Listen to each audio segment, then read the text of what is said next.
And as we take decisive action to stop the threat posed by the terrorist regime in Iran with Operation Epic Fury.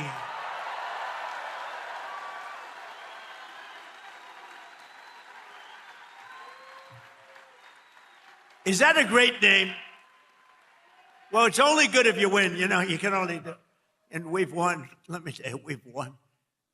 You know, you never like to say too early you won. We won. We won the bet. In the first hour, it was over. So we have in this company 2,600 employees. And my administration, as you know better than anybody, is also working to keep the oil flowing. It's flowing all over. We knocked out, you know, they wanted to drop some mines. Very friendly people, mines, so boats blow up.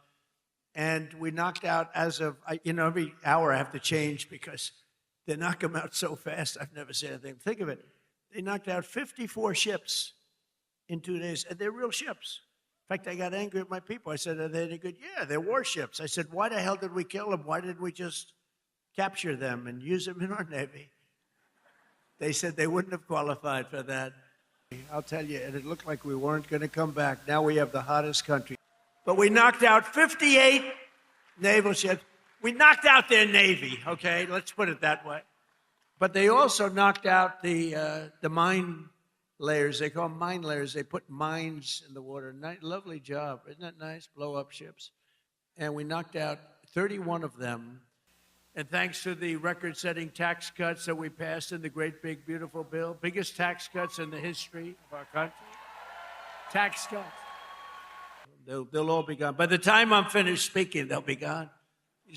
These people work very fast. But I'm pleased to report that earlier today, the International Energy Agency agreed to coordinate the release of a record 400 million barrels of oil from various national petroleum reserves around the world, which will substantially reduce the oil prices as we end this threat to America and this threat to the world. We don't want to leave early, do we?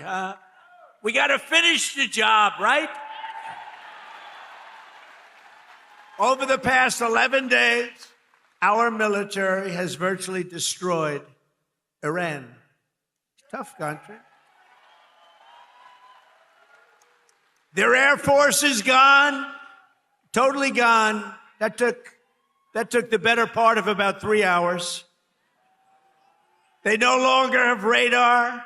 They don't have anti-aircraft equipment. They don't have anything. Their missiles are down 90%. Their drones are down 85%. We're blowing up the factories where they're made left and right. New investment into the United States. So think of this. And then after midnight hammer, and then we left, we figured that'll be the end of them for a while. But they started again. That's why we got to finish it, right? We don't want to go back every 2 years and in 11 months, because they haven't calculated the 12 months. But oil prices are already coming back down, and it's going to come down, but we're not leaving until that job is finished, and it's going to be very fast. It's going to be very fast, but we're not going to count on having competent presidents. We have to assume we're going to have incompetent ones, like the one we had last time that couldn't walk off a stage. Remember? I said, nothing's wrong with it. But I don't want the President of the United States